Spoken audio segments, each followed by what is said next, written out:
Zoom. It's Zoomy. Oh my gosh, what's up, everyone? Hello. I'm Alex Mack, part of the Call to Action crew, and we are breaking down a pretty fantastic match between two pretty fantastic competitors with my two pretty fantastic co-hosts here. Hello, Dylan. Hello, Megs. What up? Hey, hi. How's it going, guys? I'm stoked. This match was exciting. I can't wait to break it down. It has one of my favorite competitors, arguably my favorite competitor of all time on this one, just because he gives so much of his gracious time with us. But I'm doing well. What's not to love? I'm hanging out with all my friends here. It's a great match. Oh, it's going to be a good time. Absolutely. Megs, I know this is one of you're going to be this. I think this is your first, like you said earlier, that your first time hanging out with our guest host, not guest host, but our guest here for this breakdown. So no pressure, right? Yeah, no pressure. Not at all. No, I'm good. It's exciting. This was a really neat match to watch as well as break down. So I'm excited to get going. Yeah, if you guys have no idea what we're talking about, even better. We're talking about the Z-Man himself, Eric Zipper. Hey guys. Eric. Hello. What's up?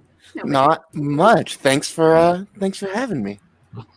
Well, we are incredibly biased going into this match, only because I even tweeted it out earlier today. I was like, this is going to be the most biased breakdown in the history of breakdowns. You call it bias. I call it common sense. You know, you're just going with the logical choice. Right. Absolutely. Well, it's just like, even like Dylan mentioned earlier, like genuinely one of our like favorite competitors of all time in Schmodown. Not just because you give so graciously your time, obviously, but you're just so great. I mean, come on. Oh, we have nothing but fantastic talks with Zipper on all of our content and so much longer after our content. Very true. Yeah, I feel the same about you guys. Every time that I appear, I know I have to like carve out like 3 or 4 hours chatting with you for so long. So stop being so cool. I think is what I'm saying. Like stop being nice people. Like knock it off. It's rude. Yeah, I'll definitely just work on chipping away the coolness factor over here at C2A. I appreciate that. Absolutely. All right, well, guys, thanks so much for hanging out with us today. Everyone in the chat, we really appreciate it. You know, for sure. Just want to let you know, hey, if you have any questions or comments or whatever may be for the Z-Man, just let us know in a little Streamlabs or Super Chat. We really appreciate. We're working hard here at C2A to keep the lights on. So we appreciate anything that comes through. Now, before we're gonna dive into this match as well, obviously you're coming off hot against Paul Preston. What a fantastic win! I believe it was 14-12, and what a great match it was. You issued a really great challenge in the first round and everything, and I think that a lot of that momentum really carried throughout the match. So, with that win in mind, you went into this match against the former singles champion. I don't know about I feel like overconfidence the right word, but you must have been feeling pretty happy with yourself, you know? Yeah, I was definitely feeling good. And you know, I mean, if you've watched the promo for this match, you know that I love bringing up that I TKO'd Paul Preston. I bring it up as often as I can, because yeah, I'm still not bored of that fact, and I never will be. But yeah. I felt good. Obviously, Ethan is about as scary as competitors get in the Schmodown. But I really wanted to make sure that I did the same thing I did going into the Paul Preston match, which is trying to just be relaxed and like not go in with too weighted of expectations and just enjoy myself. Because as you saw in the Stacy match, I went in really like gung-ho, and then when I lost, it hit me really hard. And then I went into the Paul match just like feeling loose, feeling relaxed, and it worked out. So I really wanted to make sure I did the same thing going into this match, just being like, whatever happens, happens. I'm just here to play the game, here to have a good time, trying to match Ethan's chillness levels. Is that possible? No, it's not, but I can try.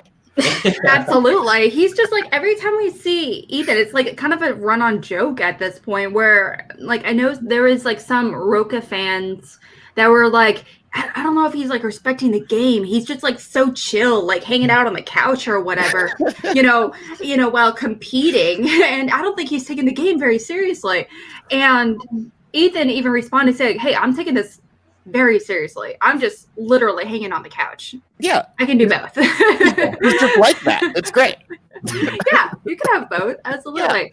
Well, Megs, as our stats queen. Now, Yes. obviously, these are very really awesome competitors. But obviously, Eric going into this, being the undercard to this, to this match. Obviously, what were some of the stats about Eric going into this match? Glad that you asked. I actually had all that stuff pulled up before we started. Ha ha ha. So, I'll say, Zipper, you had your debut back in July of 19, and I believe that was your one that you went into overtime against Haley and beat her, which that was amazing to see. And then you kind of gone in a back and forth. You lost the next match you played. You came out this year swinging with that TKO against Paul Preston. So you've been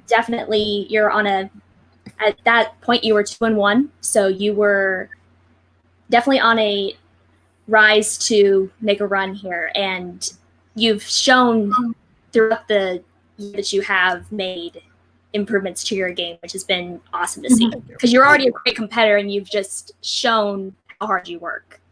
Thank you. It's weird to like want to study for something because I was just like a straight B student in school because I was like, oh, I can do no work and still get B's. I'm gonna do that. I just like I didn't believe in studying. I hated students like you. Sorry. Oh my gosh, you and my brother were like the same. I studied hard, and I still got a C in like every class outside of like geometry. But it was weird for me finding this because I like wanted to work hard and study, which is like I'm like, well, that's a weird feeling. I'm not used to that. But thank you. Yeah. Definitely a new feeling for sure. Okay, well, I know Dylan, like you said, Eric's obviously one of your favorite competitors. What were some of your thoughts about some of your predictions about going into this match? Dylan, how am I going to do in this match? So this match is tricky, right? We're gonna break it down round by round here in a minute. We'll definitely get into it, but in following the Paul Preston match, I saw a confidence in Zipper. I saw a stride in Zipper that I feel like he's been really needing. It was that one win that Homeboy needed through and through. As a Zipper fan, I've seen that talent, that core raw knowledge be there time and time again, and luck on the wheel or luck in the 3-point or around 3 be like the death of him. So I was like, Zip needs that win. He just needs that one, and he could go on a roll. But that being said, he's going up against Ethan Erwin, which is an absolute nightmare player to go against. It was the same thing in the Inner Geeking tournament. It was like I had that win against Emily, and then I ran up against Mike Kalinowski. It's like it's the universe. The universe seems to want me to like win one, then lose one, win one, then lose one. Right. So there's definitely this delicate balance that's in the place for Zipper. But the thing that had me going on this one is that knowing he had that stride, knowing he had that confidence, and really he is a player that is going to be that any given Sunday one against a top tier competitor like Erwin or any of those S tier former champ level players, right? So I actually went into this saying like it could happen. It could very much happen. A lot of people would have said 80-20, 90-10, 0% chance that Zipper beats Erwin in this one. And they've got a lot of credence with Erwin's stats to say that, and that's fair. But when you've been following Zipper as intently as we have, when you've been talking with Zipper as much as we have with him on this, there's a chance. And man, does this match show you just how much of a chance there is, all the way to the 5-pointer. And I mean, then the luck on the 5-pointer. Yours is just way harder than Ethan's, and Ethan knows that as well. Like, that's what I thought. Are we like getting into spoilers? Can we talk about like how things shook out now? Or are we working through it? Well, you know what? Okay, I just want to point that out there, guys. Spoilers ahead. Spoiler! Watch out! At 5. Okay, it's your fault if you that is definitely true. My goal going into this match, like obviously win is the goal, but my like personal goal was make Ethan answer his 5. That was my personal goal, was if Ethan has to answer his 5 to beat me, I will feel good about it. Yeah. That's great. Yeah. And I did. So, you know, it worked out. That's a realistic goal, too. I think this was such a match, right, that was... I didn't think you could lose either way on this, right? If you lose the match to Ethan on this one, but you perform well, it's one of these lose-out matches, right? Another one of our Cold Action's favorite, Rachel Silverstreamy, we feel like she's had, a similar kind of run in that way. Like another incredibly knowledgeable player, another one who's had great showings against some top-tier competitors and barely just missed the ball on this one, right? And I was like, at worst, I see Zipper just bringing it all the way in, giving it to Ethan throughout the entire match, meeting him at the 5, and saying, all right, you got to take the 5. And I think no matter what way you look at it, that's a losing up situation for you. You either win the match and totally surprise it, or people are like, damn, I didn't know Zipper had that in him. And took Ethan to the very, very end. And I always look at that when I'm comparing competitors. If you're up against a top tier competitor and you make them go the distance, that automatically bumps you up a couple tiers for me, because you have the stamina to keep up with those that are pretty high quality. Yeah, and I think that was basically what I was trying to prove to myself as well too. Going into this is like I kind of on a like I believed I could go toe to toe with Ethan, but I wanted to prove it. I wanted to get a chance to like see it happen and be like, oh, okay, I can hang. And like you said, it's an any given day kind of thing. Like you just if I'd gotten his 5-pointer, we'd have gone to sudden death. You just never know. So. Well, absolutely. Well, we are going to be breaking down the match round by round here in just a quick second. But over to the chat, I just want to highlight a few things.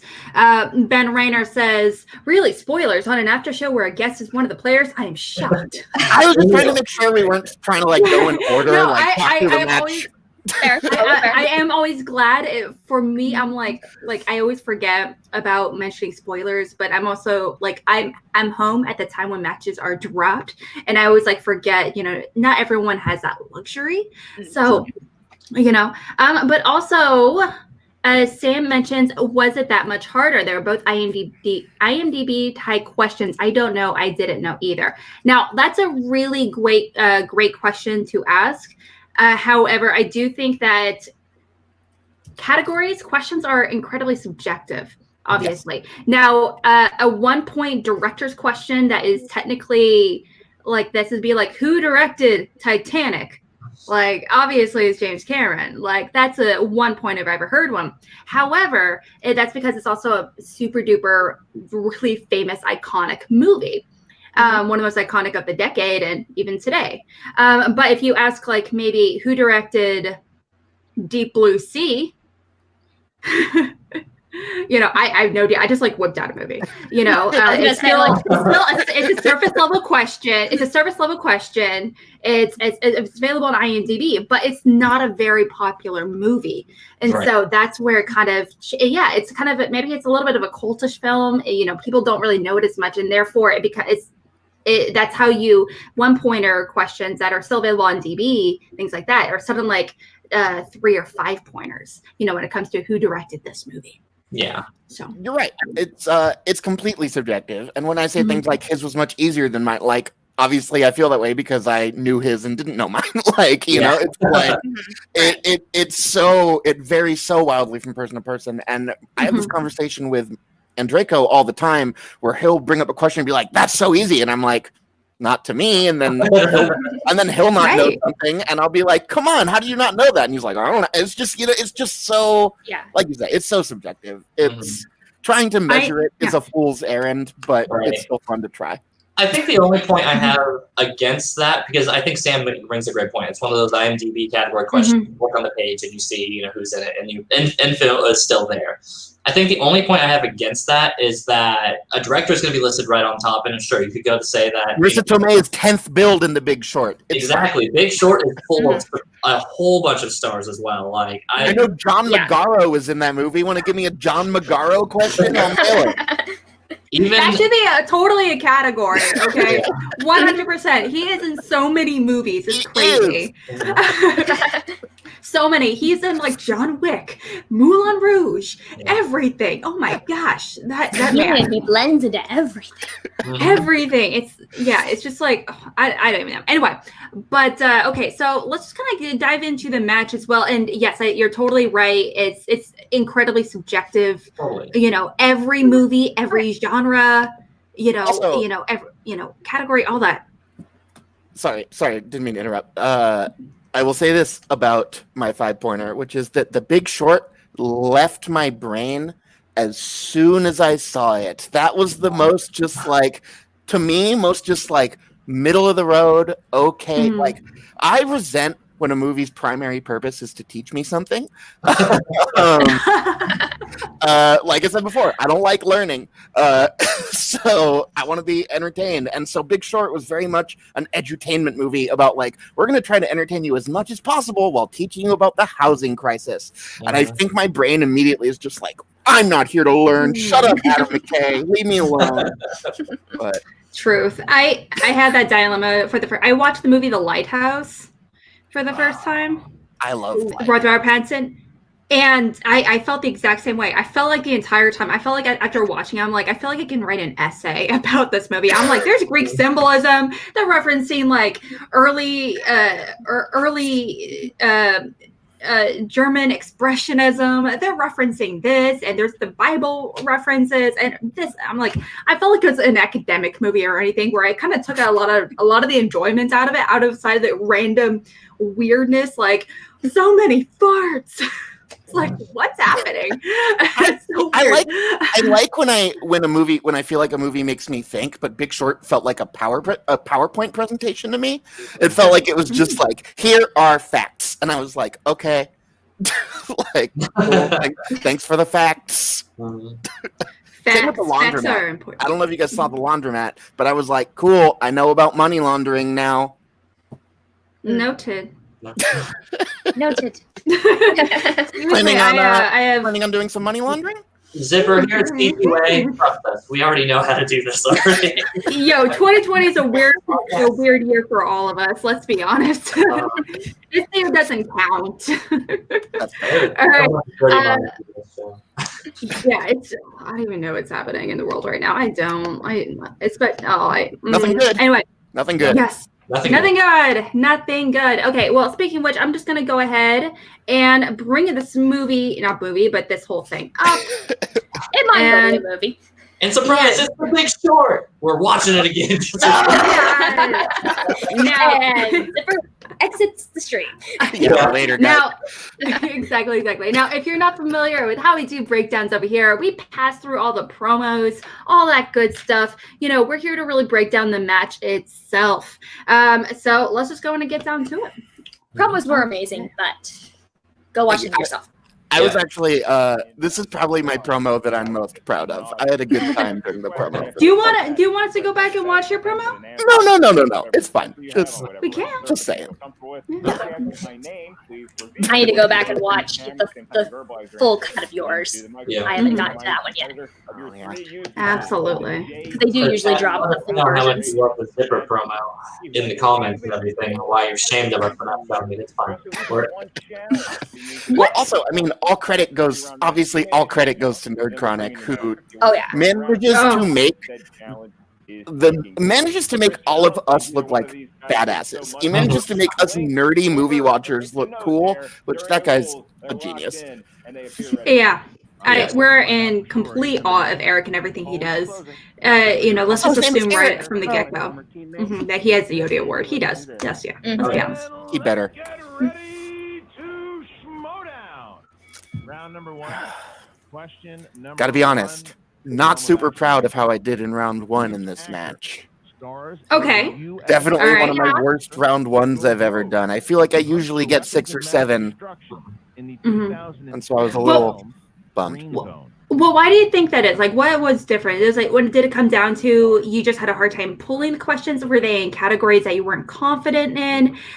Did you know the movies, but you had that situation where you're like, I just can't place the face of, kind of situation, or just one of those. My brain just wasn't like this first question. Green Zone is one of those middle of the road thrillers that I like forgot instantly. And then there's the Willy Wonka question coming up. PJ totally got in my head and tricked me because I knew exactly what he was trying to do Yeah. with the Willy That Wonka was- versus Charlie. And I That was an talked amazing. myself. Yeah. That was an I talked amazing myself question. into the wrong answer. And exactly to your credit, though, I think that PJ and the question crew have been really good about setting up these. Like, they're both easier and harder at the same time, right? They want you to second guess it. They want you to lose it, and just because you're like, oh, you should know both sides. You should know both potential answers with this. And I love those little like kind of trick questions. Like I don't remember who it was that got that question of what is Matthew McConaughey's character's name in Mud. Oh, yes, Oh my I remember gosh, that one. I Mud. can't, Oh gosh. Oh, I God. can't remember which match it was, but yes, I Yeah. remember that question.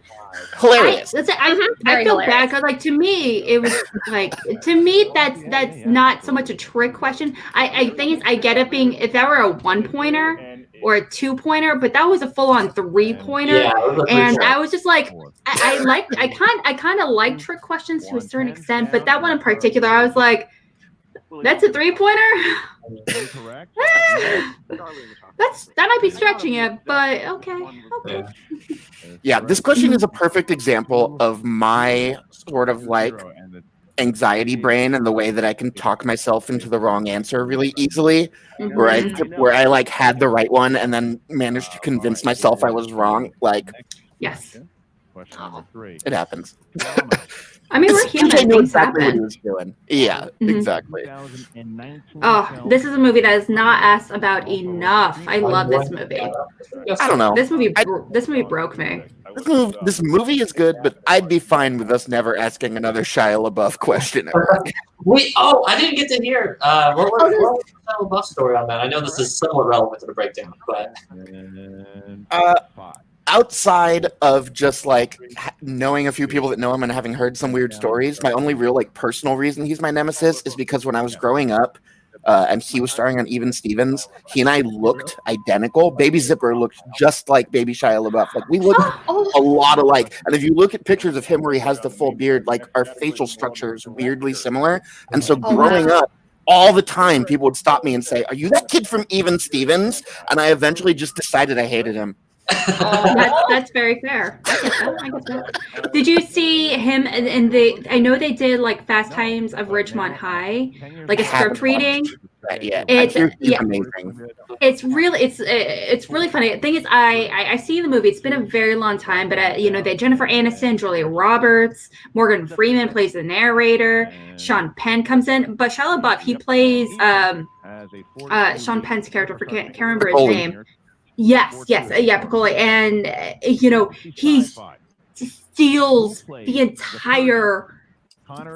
He steals everything. It's hilarious, and it's kind of weird because he's literally on screen with Brad Pitt and all these amazing actors, and he's the one like stealing the show. Look, I hate to admit it, but he's like good now. He's like good in movies that he's good in. Like, did you see American Honey? He's great in that movie. Oh, he's really good in. Sorry, what? I'll say he's definitely made a turn in his career, but yeah, keep going.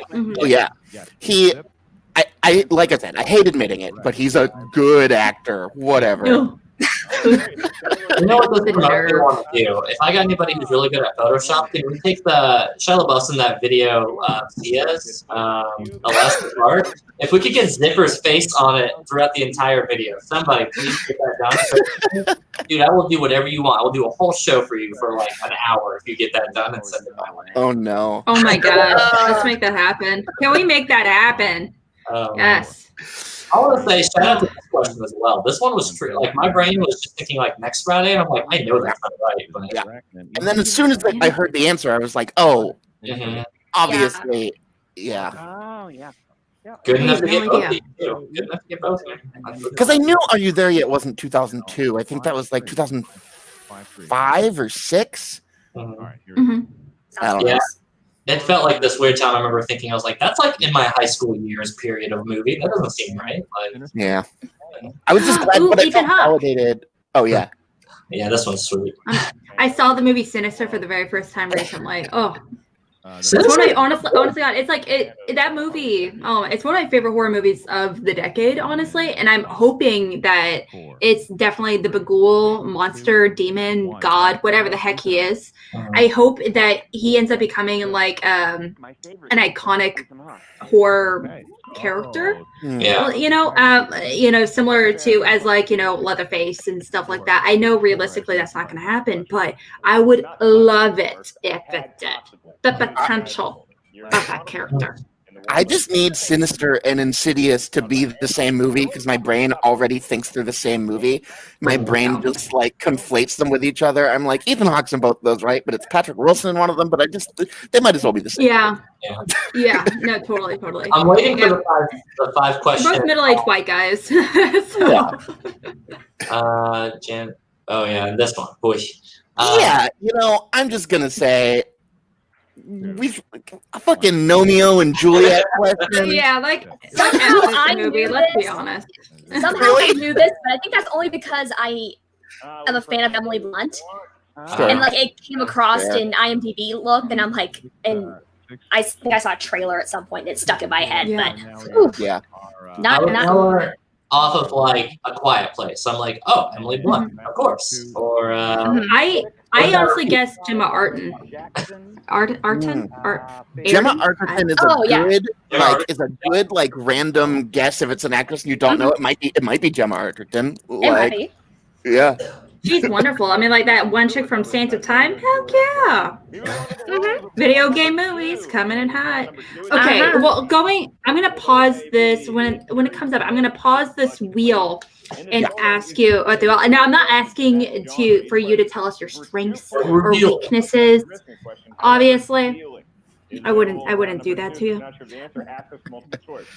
But I would love to know how you felt going into this round, and also how you and between you and Kaiser, how you're really analyzing this wheel. Well, when it comes to Kaiser, I don't know if analyzing is the word that I would use, but well, what word would you use in that case? One of the things I like about Kaiser is that when it comes to those strengths and when it comes to the wheel, he trusts his players to know them. You know what I mean? He trusts his players to know what they are or aren't comfortable with, and he's very he'll give his advice, but he when it comes to what my strengths on the wheel are, he will always defer to what the player is comfortable with, which I really appreciate. I really appreciate that we can have a conversation and he can be a sounding board and we can break it down. But at the end of the day, it's about which slices I feel good about. Yes, absolutely. Now, I am just going to go ahead and just pause this for a quick second. Oh, here it is. Alex, you're gonna break the video. You broke everything. No! It'll stop. I don't know what's happening. Let's Let it. okay. It'll stop here in just a second. And bingo. I'm gonna put my face awkwardly close to the camera so I can take a look at it. I know all of us are like, Now, the slices that we have on here are action adventure, opponents and spinner's choice. Of course, Sigourney Weaver, Pixar, recent releases. That's remakes and reboots. Yeah, disaster movies. Remakes and reboots. I can't tell what that one next to the 2000s is. The only way I can see it is that I'm in musicals? full screen. So, Tom Hanks. Tom Hanks. Oh yeah, and also Inner Geekdom. Yes. Of course. Inner Geekdom next back. Dramas is the one next to 2000s, I think. Oh, is that what it is? Yes. Got it. Okay, yes. So looking at this wheel, again, I'm not asking you to tell us your strengths, weaknesses, that kind of thing. But looking at this wheel, what was your gut instinct? How did you feel looking at all these, categories and slices? This is a pretty 50-50 wheel for me, in that there are a couple that I really wanted to avoid, a couple that I really wanted to land on, and then the rest that I felt distinctly medium about. Okay. It really kind of balanced out. Sometimes it's a great wheel. Sometimes I'll look at the wheel and there's not a single slice on there that I'm scared of, There are a couple on this wheel that I was like, I might do okay, but I don't know about that. Also, after watching what Ethan did with Sigourney Weaver in his match against Vinny, I wanted to stay. I knew I wanted to stay away from that just because I didn't want to give him, an opportunity. But yeah, in general, it was like a pretty good wheel. There were a few on there that I'm like very solidly like, yeah, about. So so you were pretty excited. So what were some categories that you were thinking about choosing for Ethan when he did spin opponent's choice? Well, obviously I went with Inner Geekdom, and the other sort of obvious call would have been Pixar, just because animated is his Achilles heel. sort of, yeah. Yes. And I had recently, I just like, because 2020 has been a weird year, and so like I had like a weird Pixar binge where I just wanted to watch movies that would make me cry, so I was crying about movies instead of life. And so I went on like a Pixar tear not too long before this match where I was just like, they were very fresh. Like I'd seen them all. I already felt good about Pixar, but a lot of them were very fresh. Even though I was like a, gibbering mess crying during the movie, I still think I remember. Not bad. Not Yeah, that's appropriate. It's a Pixar movie, and Pixar. Yeah. It's par for the course. Exactly. But yeah, so there's a part of me that kind of regrets going Inner Geekdom. I think going Pixar might have been a better call just because it's his Achilles heel. But my reasoning at the time was that because it felt fresh and because I'd been in a Pixar vibe lately, I kind of felt like leaving it on the wheel for myself. Yeah. Fair. Yeah, and I think that's fair with that reasoning too. I mean, because you mentioned that you were between two, so obviously Inner Geekdom and Pixar are the two, but those are also two of the ones that you seem to be your strengths going into that. And I don't know if these are the ones that you picked on there, nor am I going to ask. But I will not say. I shall not tell you. Perfect. But exactly to that point, Good. You had two categories that was like, all right, but I want both of these ones too. So that is that devil's advocate, right? Do you give it up for the chance of you rolling a bad wheel on the next round, or do you sit here and try to get a sabotage Ethan Erwin and get a steal? But all things considered, it worked out pretty well. I mean, I got one steal, which against Ethan, I think is all you can really ask for anyway. Absolutely. Yeah, you take the gamble, hope you're able to sweep up whatever he happens to drop. So, and you do. So, I love that it was a Ragnarok question too. Or Ragnarok with the Game Master one. I'm like, yes. Yeah. And let's be honest. When it comes to studying for IAG, obviously, once you study for IAG, it does all that information and everything. It doesn't exactly just evaporate. It's right. It's it can definitely linger for sure. Yeah, it's in there, but there's also definitely a very big part of me that I know Ethan studied IG specifically because he was going up against me, but Dungeon Head for life. There is a part of me that really wants to prove that I'm not just an IG guy, because I like superhero movies and I like Lord of the Rings and I like those movies, but IG movies actually aren't my favorite movies. Like, most of what I watch is not IG movies. I like them, and when I was studying for it, I was watching a lot more of them. And but like, it's a very small part of my movie geek self, and I feel like I'm regularly talked about as like an IG competitor. He just needs to get the IG movies. He just needs to get the comic book slice. And not true. I know other stuff. Leave me alone. Like Kalinowski, essentially, right? Yeah. Very similar. Okay. Yeah, I think Kalinowski does enough work on the team side of things to sit there and kind of lose that reputation as much. But yeah, I mean, I agree. I think a lot of some of the more uneducated viewers of the Schmodown on Zipper would sit there and say, oh yeah, I mean, he comes in as like this geeky IG guy. Like, it feels like he fits right into that division. But I get it. Most of my shirts have superheroes on them. I get it. But who doesn't? Exactly. I recently superhero shirts, and he doesn't know what it means though. I've recently watched some of your older teams matches, and you even back then had a very wide range of knowledge compared to people that you were up against. So even back then, at the beginning in 18, you were showing your prowess and not just IG. Right. Thank you. That's the hope. Oh yeah, I see someone commenting. I was in the chat when the match went live today, and I was chatting with some people about how badly I want foreign films slice in the I Schmodown. I still remember you talking about it on Schmobates. So what slice should be added as Schmodown? What category? And you said Korean foreign films. I think it was Korean, not foreign films, but specifically Korean foreign films, right? I went with Korean just because it was a little more specific, and foreign is so broad. Mhm. But I would also be happy to just have like an international films slice. Like there are just so many good movies being made in places that aren't America, and I would like to talk about them.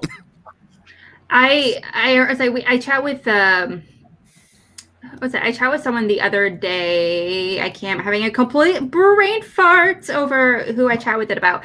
But we were talking about like because obviously foreign films is like such a crazy broad category, any genre, any decade, whatever. But with the horror, like the horror free for all situation coming up here in a few weeks, which is gonna be so much fun. I cannot wait for that. It would be so cool if we had a Japanese horror slice. Category. Ooh. Sorry, not slice. It would be a category. Right. That'd be cool. Considering how that. influential Japanese horror films have been on American cinema in general. Mhm. Yeah. Putting that out there. Just saying. There you go. Okay, well, let's go ahead and bring that back up. So thanks for letting us know, kind of like telling us, kind of explaining, the pros and cons about, a wheel like this as well. Also, I do think, yeah. Oh, go ahead. I was gonna say, as far as I've noticed, the reboots and remix slice has been added to the wheel I feel like pretty consistently as of late. How do you feel about that category? We talked about the two. I feel It's a about it hard pretty category. much. Yeah, I feel about it pretty much the way I feel about all of the broad categories. Pretty much the same way I'd feel about like 2000s or action adventure or any of those categories that encompass thousands of movies. Because there are some great remakes and reboots, and there are some bad ones, and yeah. I just lump it into that category of broad category of like, it's just one of those ones that's a total crapshoot, or if you get it, you might do great, or you might bomb horribly depending on what movies they decide to ask you about. Right. Kind of like historical epics. Like, what does that mean? Oh, yeah. What does that mean? I can think of what is technically an epic. The definition of an epic is like so varied. I found out recently, technically, the Lord of the Rings movies aren't considered epics, and I'm like, why the heck not? I disagree with that. Yeah, I'm like, I disagree, but it was like listed as a movie that's it was listed on some website as like a movie that's confused with being an epic, but it's actually not an epic. And I'm like, I know that there is like a classic definition of what like a Hollywood epic is, but whatever. Words change in meaning over time. Absolutely. It's fine. We didn't have Lord of the Rings back then in the same way that we had it, so it's kind of hard to sit there and say, well, you can't just go on this old definition and not say that it's not. I know you already mentioned it, but I love this question. I think this is a delightful question for them to ask. I thought it was very well asked for Thor Ragnarok. Like, this was a question where I was like, oh, that's a little bit of a thinker. And I also love this question because I recently watched the Batman. And I was like, she's barely there. This is arguably a little deeper than a two-part question, to be honest. No, I knew this in a second. I don't know. But if you know it, that's fine. But if you watch the movie, like Vivica A. Fox is totally inconsequential to that movie as a character. That's true. It's just like that, and like Drew Barrymore makes a nice cameo. Right. Yeah, but she was also like the girlfriend. I think she was dating Jim Carrey at the time. But it's like there. I don't know. I think. Oh man. It's I one of those, like that movie. I really do. It's one of those very pure trivia questions, right? It's like you know it because you're like, oh, because it's a trivia fact. It's like Vivica A. Fox was in Drew Barrymore or in Batman and Robin. But again, if you're like, don't know this, you go in after the fact. I only knew it because. I like your heads up, pal. Thanks, man. I feel good. I only knew it because I watched it in like Inner Geekdom study mode. You know what I mean? In like the mode of like, oh, they might ask about Vivica. Like, yeah. It is. I do think I should play every match with a dog next to me, though. I should see if Frederick will lay next to me in every single match. It's that therapy Good dog. boy. Cutie. Mhm. Yeah, we got what's the dog's name? Frederick. Frederick. Okay, so we got Frederick, we got Taco, we got Molly. Dog just let's converts the rating. let's make it a dogs. thing. Let's make it a regular thing. Ooh, Zipper, how are you feeling right before it lands over to action adventure on the second game? Because it comes so close to opponent's choice, right? I was just, just a slight feeling of dread, just a little bit of dread in the pit of my stomach, but also it seemed like it would only be fair. Like Ethan got opponent's choice, so I was like, all right, well, if the universe needs to like karmically balance that out, then I guess I understand. Right. But then when it almost did it again, Yeah. I Right. got even more nervous. No, it was fate that you were gonna roll this question or this category, man. Like, Yeah. it was in the wheel. So. And that's fine. I watch a lot of action movies. Like it's just And broad. you didn't- It's just And the thing is, you didn't give any opportunities for him to steal off of you, so Oh, yeah. that's a plus. That's the credit. Yeah. Definitely. that was the main goal. Was like just Yeah. Because I mean, Ethan, like, yeah. because he will. Oh yeah.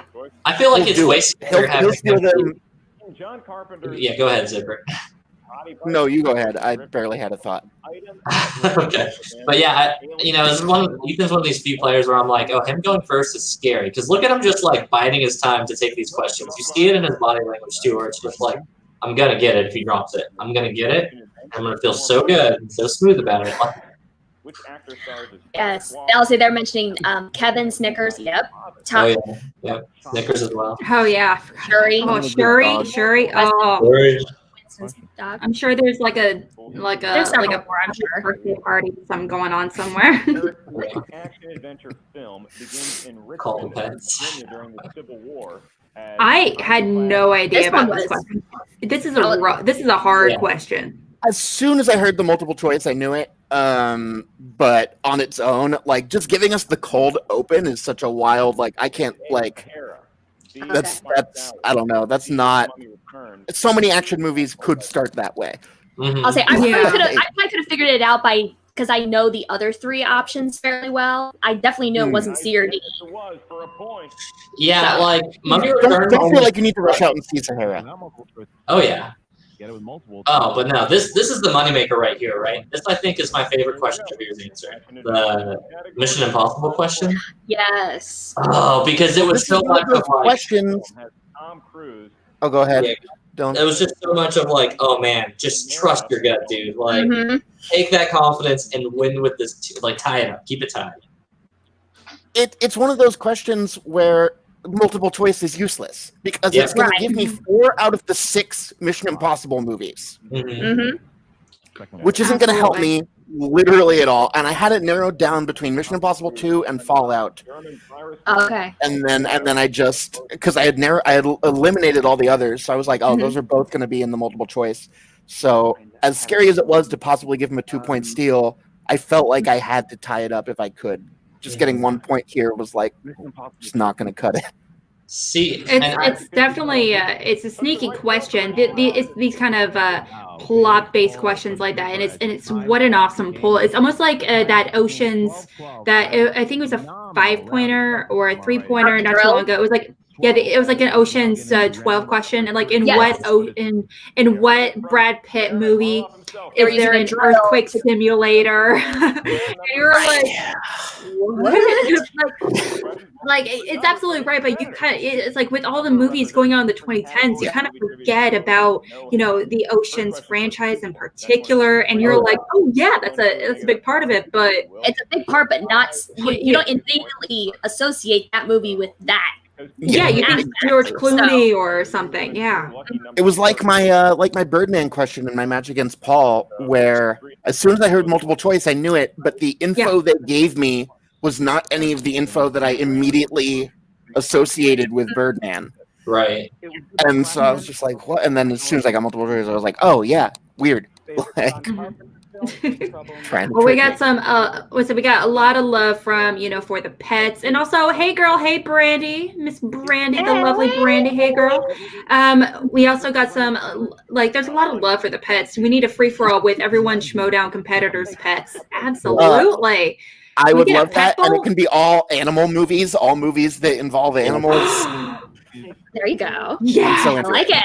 oh my gosh, Airbud. It was like what? Airbud, 5 Foot Goes West. Heck, you get like a Secret Life of Pets. You can go Marley and crazy. me. Yeah, you know that love- classic Dunstan checks in. Yeah. We could go, Babe, a pig in the city. Yes, Sam. Yeah. Absolutely. Hallmark Yankee Bound. Dustin, Sign That us Dark up. Cat. Oh, Yeah, Jake, Right. I got you with Homeward Bound, buddy. Don't worry, I'm there with you. Mm-hmm. And Homeward Homeward Bound. Bound, Topia, Old Yeller, Beethoven. Woo. Man, I think we're on to hit something here, guys. Let's make this happen. Yeah. All the Airbud and Air Buddies universe. Yeah. Don't they go to space at one point? Somebody double check yes. Yeah, they did. I saw. I didn't see it, but I saw the promo where I'm like, they keep making these. They keep going. that. Finally, Tom Cruise can reach the caliber of Airbud and go to space. I'm so looking forward to that movie. Somewhere out there is a golden retriever that is the Tom Cruise of dogs. Yeah. Oh He my does gosh. all of his stunts. They don't let any other golden do his stunts. He He's- goes on and he's the It's just that one. Yeah. There's a dog You know what? clinging to the side of the Burj Dubai right now. Mhm. And you know what, Jake? Absolutely. Why not? In a future exhibition match, let's make that happen. Let's make it happen. Why not? Let's do it. I also want to shout out everybody doing all the Piggy Smalls. The shout outs on that one, which is my wife's favorite character out of all Schmodown universe of all time. John Kaiser. I love that. So- Piggy Smalls is great. Going to bring up He's a Anna good knows boy. like 3 people. She knows John Roca, she knows Ben Bateman, and she knows Piggy Smalls. And I don't know where she's absorbing this info from. It's weird. My mom. I watched a match with my mom not too long ago with the Dungeon, and it was actually scripted. That was a long time ago. And Piggy Smalls was in the promo, and so now when I see my mom, she's like, "Oh, I would if I and I'll be like, oh, we have a big Schmodown match coming up this week. I'm pretty excited." She's like, "Oh, is Piggy Smalls going to be on that match?" And I'm like, "It has nothing to do with it, but I don't know." He could be. That was like her big takeaway after like watching a Dungeon match. She's like, "That Piggy Smalls is the star," and I'm like, Yeah. "Oh, probably, yeah." That pig has a bright future ahead of him. Oh yes, good thing it's living in LA. Right. Can I just say right here that Zipper being ahead 14-12 on this part of the match is just like, I remember watching this and I'm like, oh, Zipper's ahead. And I know it's like you guys still got all 3 of your questions, but I'm like, oh, it just feels good to see. Like, It felt that- good to be. it's validating as a Zipper fan, dude. Like, it's so validating. And I'm like, look at him go. Come on. It is. It's incredibly validating. I remember getting into like not like a aggressive Twitter fight, but I did have a back and forth with this person and it was like in the Schmodown Facebook group, and they were like spouting something about Eric, and I was like, let's just make something clear. Eric Let me tell you. is a wonderful person, but also he's definitely an undervalued competitor. Blah blah blah. He's really great at this, and anyway, but there's like quite a few Thank you. of us that are like very aggressively pro Zipper in the group, and I it's appreciate just like kind of it. weird to see like I left they were the so Facebook aggressive. page. 2014 animated film. That's exactly why I left the Facebook group. I just like couldn't deal. I just like took it too personally. So I appreciate that there are people in there who are defending my honor. So thank you. I'm chilling like 99% of my interactions, but the times where they call out just like competitors, and this isn't exclusive to you, Zipper, but it felt like you for a long time, where they would call out competitors who weren't that, like, they think aren't that good, but definitely are. I go from like, okay, well, I think that's an uneducated opinion too. You dumb swine! Of course, Zipper.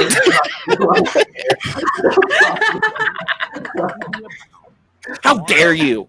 I know. Bitch, I will cut you. Yeah. Like pocket knife pops out. I'm like, where do you live? Meet me in the streets, you son of a. Woo! Oh my gosh, it's so good. Mhm. Oh, boy. That's why I stay out of the Facebook group a little bit more now. So You know, it's a good call, and with my recent matches too, I've been making a point of trying to make myself stop reading the comments because Yeah. it's just never a good idea. Yeah. yeah. I will, 10 people can say nice things to me and it'll feel great in the moment, but it's the one bad thing that I see that I will think about for the next week, so it's just It not worth it happens. for my Mhm. brain. Yeah. I think that's I feel like that's for a lot of people. I mean, especially when it comes to something like this, I mean, where it's like it's all about it's all about strategy and getting that movie knowledge and everything. It's incredibly subjective. Again, what's easy for someone is incredibly hard for someone else, and so some weenie is like looking at your 5-pointer and being like, that's the easiest question I've ever heard. It's obviously this, like that loser or whatever. And that's like a horrible, stupid thing to say. Yeah. Because this David Slade question. Go It's ahead. awful. Oh, that's I was trying to tell someone. I was telling someone about this David Slade question, like a super movie nerd friend of mine, a couple of people actually, and I was like, and then he got this easy question: who directed 30 Days of Night? And they were like, we don't know that. I don't know that. And I was like, whatever. Trust me, it's easy. Trust me, yeah. guys. It's also like, isn't it considered an IG question because it's a comic book movie? It's come up in IG before because it's been I think it's been either a 3-pointer or a 5-pointer in one of the earlier IG matches. But I remember thinking, I definitely heard this question come through. Me and Haley, when we were in the teams tournament, got a 5-pointer that was name a comic book movie that Danny Houston was in other than Wonder Woman.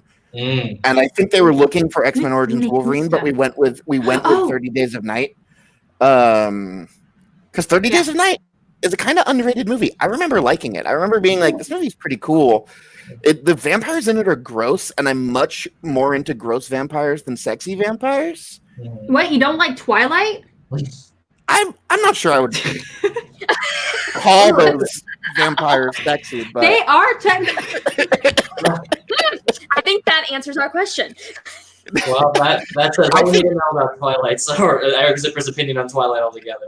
I think those movies are the least attractive Robert Pattinson's ever been. So that's fair. I'll give you that. No, that's incredibly, incredibly true. Between Batman and Remember Me, he's killing it in those movies. Yeah, I loved him in Remember Me. Robert Pattinson is also to me a very underrated actor. Honestly, he's great. I saw the movie Good Time for the first time recently. So good.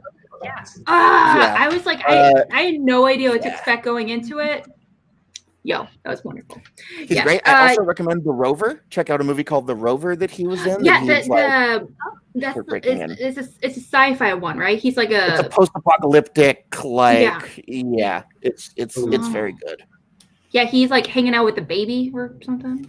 It's him and Guy Pearce trying to get Guy Pearce's car back in a post-apocalyptic wasteland. This sounds sweet already. I like the premise of that alone. It's great. Sam and Pat make a great point. Most attractive Pattinson is in Goblet of Fire. Yeah, he's got that team problem. Oh gosh. I'll completely disagree with that. Oh yeah, he's got a team problem to him. He was still in that teen bop phase. So yeah. He said during like behind the scenes stuff, like interviews from like way back in the day, because he was like one of the only actors that was like older compared to everyone else. He was like 20 years old or like 17 years old or something like that. And he was like starting to drink coffee when he filming that movie for the first time. And he said he felt like a bad influence on the other younger actors because he would introduce like coffee to a 14-year-old. To like a 13, 14-year-old.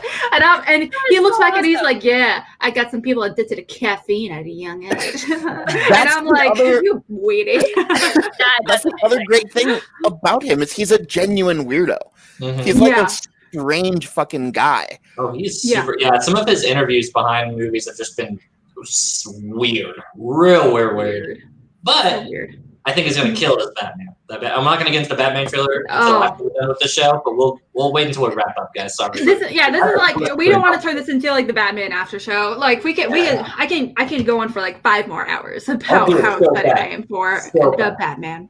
But we're professionals here, so We're professionals. Bring it Yes. back in, guys. Bring it back in. Rein it back in. Okay, well, that was a really great match. Now, you said your goal going into this match is to, sure to win, obviously, but realistically, you said like your big goal for yourself is to challenge him to get to his 5-pointer, and you hit that. So. At this point, like, how do you feel about the match overall? Now it's been a little bit of time since recording it and everything. Do you feel proud about that match? I do. I feel good about it. Obviously, pulling out the upset over Ethan would have been amazing. It would have been the best. But I feel good about it. As much as I am disappointed in my round 1. I didn't play in round 1 at the level that I feel like I could, but I feel like I made it up in the second round. And in general, like, we were going back and forth, and Ethan is Ethan. So Yeah. I feel good about it. It was, and honestly, I had a fun time doing that match. I think it's a fun match to watch. I think the promos are fun. I think the interviews are fun. I think they're like chill vibes that Ethan just like brings into his matches. Like, I had a good time with it. I feel good about it.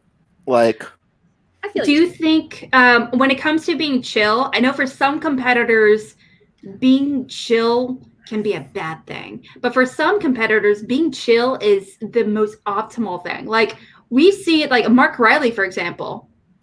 He, like, we've talked about it with you, Megs, in particular. Like, Riley, when he's like all like when he has like the Superman jacket and everything, he does well. But I feel like Riley does his best work, honestly, as a competitor when he's just hanging out, drinking his wine, talking movies. It's not so much where he's like, let's do this. Yeah, I got my sunglasses on. It's like, or he's doing that whole thing. Like, he does fine. He does really good, but I feel like he does best in when he's like very relaxed. And some competitors need that high intensity, but some competitors need that chillness.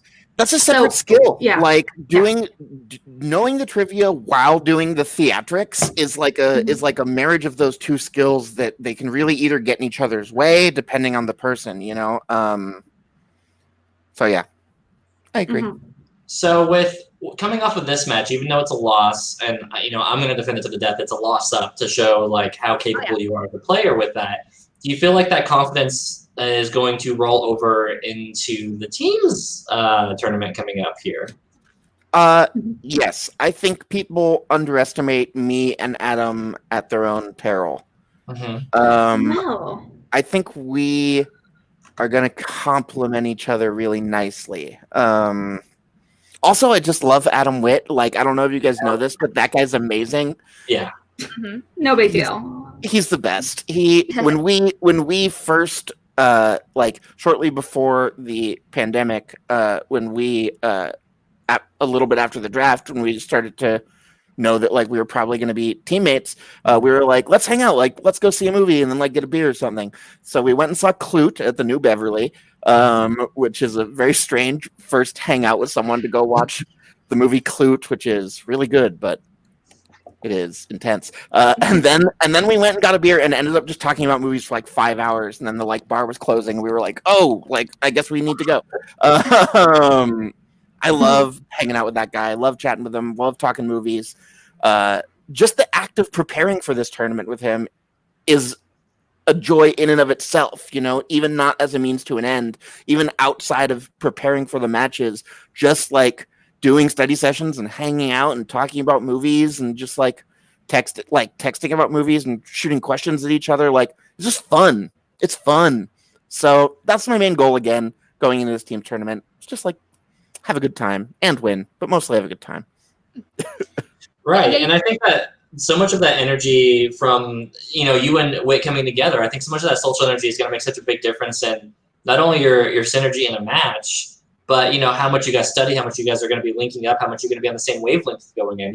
I mean, we saw with Tom and Paul, who was baited to be a juggernaut of a team, and not to say that there aren't still, but their first appearance, they kind of dropped the ball with that, and you could tell it was the synergy wasn't necessarily there. So I'm stoked to see you and Whit come together with that, because you guys are both such great dudes, and you guys obviously vibe so well that that's going to be such a great pairing, just only on screen and chemistry alone. But I think that you guys coming together as study partners and stuff like that, having that good quality relationship is going to be a great thing to help that team really function at a higher level. Are you saying chemistry helps in a team? No, I don't believe that. I think that you can just put players together and then they work. It's obvious. Who needs chemistry? No, not important. No, so important. It's so important. Well, okay. Well, I know. There's Okay, sorry, I just pressed the button way too soon. I'm gonna bring up the bracket real quickly. Now, I know on Call Live, hosted by our wonderful Kelsey, we are gonna have really focus on her. She's gonna really break down this team's tournament a whole much on that one. But while you're here, it was just announced today. I do want to ask you real quickly, looking at this bracket, how you feel as a competitor, but also how you feel about your first team's match. How's like your debut? With working with obviously Adam Witt as a team, as a rookie team. Yeah. I think this bracket is awesome. I mean, obviously, with only 9 teams, it's like every match is going to be crazy, right? Yes. Every match is going to be wild. And there's a part of me that is like slightly bummed that we have to play the play-in match. But there's also the part of me that is like, well, that's just an extra win. That's just an extra opportunity to win a match and to earn points. And the fact that it seems to keep working out that my second matchup in a tournament is just like a nightmare. Kalinowski, then Ethan Erwin, and now if we beat Haley and Perry, we have to play the Founding Fathers. Like, someone has to. I know someone has to, but why is someone always me? So can I steal something that you had said in a previous call to action? Humans are going to be just fine. We're going to be fine. We're going to be just fine. Everything's going to be fine. Same guy. I'm not convinced Ethan Erwin actually isn't my dad. Honestly, there are some days. But we both get Asian flesh. I talk with him all about it. I don't know. Ethan Erwin. Are we twinning? What's going on, buddy? Call me. But you got to get an action figure of yourself, man. I know. It'll just look like Ethan Erwin's though. No, that's true. Oh my god! He probably has an extra that he can loan you. Oh, I'm sure if you ask for the connections or something, you can make it work. Absolutely, why not? It's the Ethan Erwin action figure, but you've just taken a Sharpie and crossed out his name and written. Yes, identical, absolutely identical. Well, guys, we have broken down this match again. We're going to dive into so much more detail on Call Live, hosted by our wonderful dear, Kelsey. So definitely stay tuned for that. So much amazing matches in the team's tournament coming up soon, obviously. Now, we are going to go to the chat first. So if you guys have any questions, any questions, comments, or whatever may be for not only the Zoom in or any of us, please let us know. We'd be more than happy to chat about it real quickly. But I just realized we are already at an hour, and we usually try to cap at an hour. But surprise, it's with Eric, so it went over. So, you guys want to know a weird thing about me that I just reminded myself of when I did this? Okay, so if I make finger guns on my right hand, I can cock my thumb, I can move my thumb, and nothing happens. But I can't do it on my left hand without my index finger moving. Really? I'm not trying to move my pointer finger right now. It's just happening. That's interesting. There's some connected nerves there or something. I'm gonna say that as my physical therapy brain's ticking right on that. It's interesting. That's an interesting phenomenon. I have my hands are incredibly flexible, which is like a weird thing to brag about, but it's like my doctors even. Yeah, I know, flex, real like but okay. pun intended, right? No, I mean no. It's like it's actually not good. My hands should not be as flexible as they are because they are. It's considered a bad thing because because my hands are so flexible. It means the cartilage is breaking down a lot more. It's a lot faster versus than it should be. So I'm gonna have arthritis very young in life. So cool. Wow. So I'm Fun. as adult though. I'm able to do a lot of weird things with my hands. So that's apparently very not normal. Like I can like do this, which is apparently like a huge deal. Ooh. Oh, Yeah, that- no, I can't even. No, Nope. It's Not happening. weird flex. I love that the color. I'm sure all 19 of you everyone guys was like- did that. Like Wait. This is first. it's just like Harry Potter and that like Prisoner of Azkaban or whatever it was. Oh yeah. Oh. The tarantula one. Oh. Yes. Yeah. Yeah. Danielle says both of my index fingers move just a little bit. Okay. Okay. Yeah. Mhm. It's Yeah. spreading, The guys. show did make an incredibly weird turn. Are we really that surprised though? Yeah. Let's be honest. I think I did see a question earlier up in here. Oh, Yeah. I'll ask a question. Oh, yeah. That's about to clip on that. Yes. Yeah. Mhm. Are you comfortable in disclosing that? If not, we can move on to another question. No big deal. Yeah, there's not really a crazy story behind it. It was just kind of a timing thing. So I back at the beginning of 2019, I was getting out of the place I was living at the time, and my plan was to stay with my parents for 2 or 3 months while me and my best friend looked for a place. 2 or 3 months turned into 5 or 6 months because we were being lazy about finding a place. And then he was like, my friend wasn't in a place where he like wasn't sure if he could afford it, and so it just kind of started dragging out, and I was losing my mind a little bit living at my folks' place. And last December, Mark was looking for a roommate on kind of short notice. And I was like desperate to get out of my mom's house. And so I was just like, hello, yes, hi, me.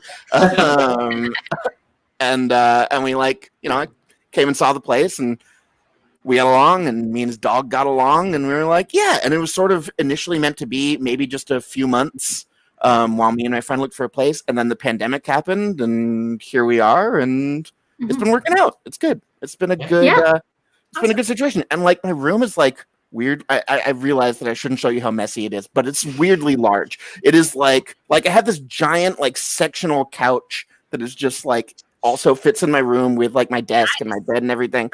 Yeah. So I've been enjoying that. If I was living somewhere else during this whole pandemic situation, I might have lost my mind a little bit. But living with a cool person and a cool dog in a good space has been amazing. Awesome. Do you mind me asking, when it comes to, he's a Schmodown competitor as well. If you guys have like hypothetically, there's like a Roxy dungeon match. Are you guys like, are there any like lightning bolts going at each other or anything? Or do you guys like to keep Schmodown outside of your conversations when you're at home? Just because it can be a lot. That's obviously Schmodown's already like a big part of as reactors of like it's a good part of our lives, obviously, doing so many reactions and all that good stuff, but you're a competitor, so it's a very different kind of mindset when it comes to it. So do you like to keep like the Schmodown talk or anything outside of the apartments, or is it something that you guys talk about pretty regularly? We talk about it because it's one of the big common, like, it's a thing that we're both very involved with, So we definitely talk about it, and we like throwing questions at each other. But there was like when I played against Stacy, they're in the same faction, and he did her entrance with her, and there's a little bit of like a traitor, but like, but it's fine. It's it's been chill. Yeah, and it's nice to live with someone who a lot of the same people, because when you talk about people, you know them, you know what I mean? Like, to live with someone that you have like a common friend group with is nice. You can be like, hey, remember that time when Schmodown this happened? Yeah, I do. I You was get there. have that kind of fun experience. Yes. Yeah, Jake says, I need a Zip and Android podcast immediately. I'd be into that. That'd be pretty cool. Yeah. I will say can that imagine conversations be fun. this is a fun thing about me and Mark is that our taste is like diametrically opposed. Like we like all the same stuff in general terms. We love comics, we love movies, we love superheroes, we love horror. Sure. But our specific taste, whenever I love something, he's usually like, I don't know. Whenever he loves something, I'm usually like, I don't know. So that actually might be fun because it would be a lot of one of us bringing something up and the other person being like, ah. Yeah. Like what? What's an example of a movie that you guys were like completely divided on? What is one? Well, I don't know. I'm on the spot now, but it just feels like it just feels like it just feels like each individual thing is always like there's always that kind of like interesting. I feel the opposite way about that, which is fine. It's good. People should disagree about things. Everyone has their own taste, you know. La La Land. La La Land. Oh, maybe La La Land is out there. I love La La Land. I'm a La La Land defender. I can't with that. I can't. I thought it was all right. I just couldn't. I was annoyed with everyone in La La Land. Like I was actively annoyed watching the movie, but also I was told that if I lived in LA, I would appreciate it a million times more. So well, you have to live in LA to appreciate a movie. That's not a great argument point for it. It's like it might be a little. That's chalk against fair. It for me. Yeah, that's fair. That's very fair. Okay. Well, we're going to be breaking things up here in just a few seconds. So if you have any final questions, comments, or whatever it may be, please let us know in the chat. We're more than happy to chat over them before we break apart. And to No, break apart. Before we end the stream. That's what I meant. Okay, take it. No, come on. But before we kind of dive into that as well. We're 6 months into this thing. I've already broken apart as much as is possible. Okay, it's like we're just gonna like pull a Sally from Nightmare Before Christmas, where just like our arm just like falls off. You know, it's like we're just still with that together. Alchemist, so I'm just imagining limbs falling off left and right. Everybody knows what I'm talking about. That's great.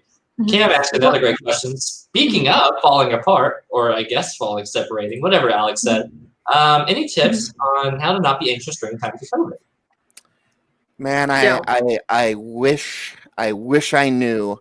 My anxiety has been, it's always been bad. There's a reason that I got "Don't Panic" tattooed on my arm, but it has reached whole new highs these past few months. Trying to do things that are distracting or diverting, like anytime I can talk to people, even like this virtually, or like hop on a Zoom with friends or watch a movie, or there have been moments when I've been able to quiet my brain enough to like pick up a book, but they've been few and far between. But just finding something to focus on and get that energy externalized. That's always been my advice for anxiety, is to put your attention on something external. If you can focus outwards on things that are happening around you or happening in front of you, or watching a movie or reading something or talking to somebody, then it's much harder for your brain to get caught in those nasty spirals. You know what I mean? Those spirals happen when we turn inwards, when we get lost in our own head, and then we just go deeper and deeper down the black hole of our own brain. So as much as distract yourself feels like kind of trite advice, like that's my best advice, is like just put that energy outward. Focus on things around you, find things to care about and to look at and to be involved with that aren't just these insular, like, panic scenarios, because the world is falling apart and it's so easy to get hopeless and despair and just start stressing about it. So it's really about small things right now, because everything on a big scale is so screwed.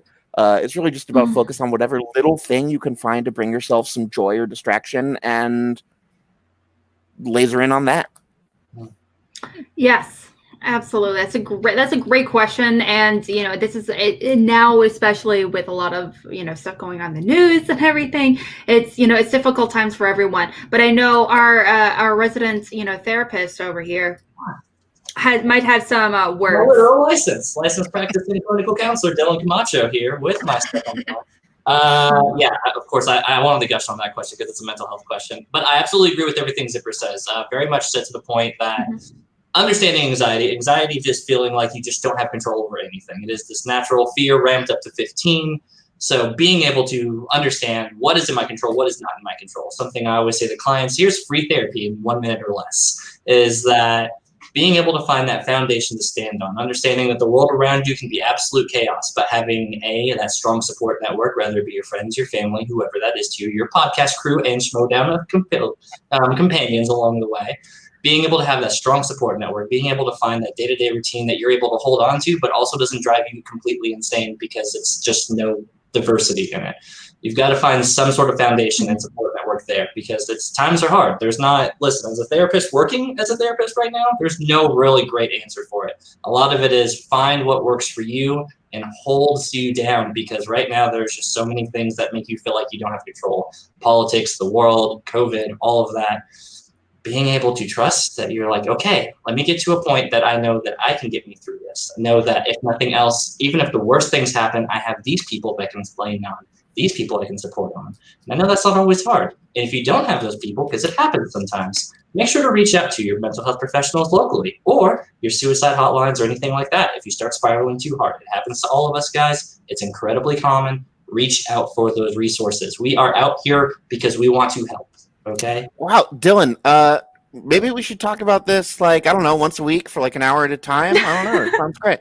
I'm always willing to have new clients on board. I don't know how ethical it is for me to go back in yeah, I could do a whole mental health podcast thing, but then I would have to deal with blending too much of my work into my recreation. Sure. But yeah, you got my numbers. If you got my number, you can just. If you don't, you know how to get in my DMs. Professional therapist at work. Love your mental health people. I saw you said on your video. Thank you. True. Yeah. Much love, everybody. Much love. At the end of the day, you just got to find what holds you, what keeps you whole, man. That's my firm belief on that. I could rant onto it, but I don't want to get into a full session on the tail end of our episode with that. Yes, let's end on a very positive note, and I think we honestly have, ended on a positive note today. It's all about coming together, finding your people, or finding something to. I don't like to say distract you, but finding something that really just helps you, maybe just get through the day and to kind of take it from there. Yes, yeah. It's like the official Schmodown. Having the Schmodown has been a huge thing. Just having something to look forward to. Yes, absolutely, huge motivator. Schmodown fan I love and it. extremely qualified therapist. Harloff, where are you? Where's my application? Yeah, Schmodown Therapy 101, absolutely. I actually have a hard, I keep forgetting what day of the week it is, to be completely honest. And yes. I miss can tell. It's every week now. Yeah, it's crazy. The only way I can tell what day of the week it is because I think, well, we had a match release today and we have one tomorrow, therefore it's this day of the week. That's like my mindset. That's the way it is. And I don't know, but it just helps, things like that. So, you do whatever it is you got to do in order to kind of get through the day for sure. But also reach out, we're more than happy to chat and hang out and, do whatever needs to be done. Okay, so you guys, thank you so much for hanging out with us. We're going to be wrapping up today's wonderful. You look so much like Ethan Erwin right now. It's always there. I need to get some no glare reflection. I got to see you see that comment and then do something about it. No more comments now. For everybody wondering, wow. Yes, joining the anxiety club. The anxiety club is very popular right now. Very popular. Yes. Where can we find you and your beautiful, counselor face? You can catch it always on this podcast and in the reflection of this glaring glass here at C2A. What else do I got going on? I do movie reviews on a whole separate channel. Go check out FN Podcast, where I don't review it with this crew, but I would love to. That'd be fun times. But yeah, I do a movie club thing and whatever. It's okay. Don't subscribe. I totally don't care. But if you want to go see more of me, I guess I'm over there. Otherwise, you can definitely catch me on the Twitch stuff on also in the C2A channel, where we're going to be starting a show again. I'm coming back. Me and Nat. We're coming back on Tuesday, doing a whole new show. If you want to find out more about it, go check it out. We're going to go. We'll do the social plugs coming up on maybe Sunday or Monday. So keep a lookout. Me and Nat are going to be taking over the Twitch world by storm. Ugh. Yeah, that's the way it goes. All day, every day. And over to Megs, our lovely stats queen. Megs, where can we find you and your beautiful face and all your awesome stats, girl? Yes, so I post everything on Instagram and Twitter. Twitter's more of the spoiler zone, so if you don't want to get spoiled, I would avoid that one. But they're both under Megs_reclaimed, as well as I also post on the MTS Facebook page and all of the fan site or the faction pages, so you'll find all those there. I try to keep things really positive on, as well as on my breakdowns, as well as stuff I do personally. So come hang out, come ask me questions, whatever. I'm usually an open book. Mm-hmm. Yes, absolutely. Love them I stats. just So amazing. That's so good. I appreciate it. And okay, and last but obviously very much not least, Mr. Eric Zipper, where can we find you? Your beautiful face. You can find me and my debatably beautiful face on Twitter at Grogateer with 2 G's at the beginning. You can find me on Letterboxd as Eric Zipper. And you can find my writing on The Completionist on YouTube. Mm-hmm. And what's that? Are you still doing improv? Yes, but obviously things have kind of changed since all of this. We're doing virtual shows right now. I've only done a couple, but I do hope to be doing more. And I'm going to start coaching and teaching my high schools virtually soon. So that should be a fun adventure. That's Yeah. It was like, teaching virtually. That's gonna be an interesting one, absolutely. I'm teaching improv, which is all about like connection and being in like a shared space with each other. So yeah, we'll see. It'll be fine. Everything's fine. It'll be fine. It's all good. It's all good. I mean, you're just what's the worst that can happen? It'll be fine. I'm Alex Mack, part of the Call Action crew. You can find me on Twitter at real_Alex Mack. I also entered everyone's socials and everything in the description box below. So if you didn't sprint down and copy all that stuff down, you can just copy and paste, someone's social and just enter it there. Just want to give you a heads up. And you can also find me hosting a show called Cinema Bias. It's every Tuesday. I host it with Video Drew, where we dive into a movie that challenges us, that one of us has seen and the other one hasn't. This week, I watched for the very first time My Cousin Vinny, which I was delightfully surprised at how much I enjoyed. It's so good. I saw it and I was like, this is movie. Marissa Tomei. Oh my gosh. Biological clock. Use. It's like my biological clock is the her stomping. It's everything. It's everything. But also but it's like, but also next week we're going to be diving into To Catch a Thief by Alfred Hitchcock. I really enjoy that movie. It's a patron pick, but somehow Video Drew has never seen that movie. So we're going to ask her about that. Why the heck not? But yeah, so also tomorrow, it's a pretty big thing we're doing here at C2A. Let me see if I can pull up the thumbnail. Yes. It is Last General Standing, the first inaugural Last General Standing, a movie trivia battle royale. It is a free-for-all style event that we're putting together for the action industry generals, all those that are at a general tier. If they wanted to participate as a competitor, there's more than, I think there's 25 competitors that are doing this. It's going to be starting at 6 o'clock Pacific, 9 Eastern, and I wrote over 350 questions to make this happen. So there's a lot, so get ready.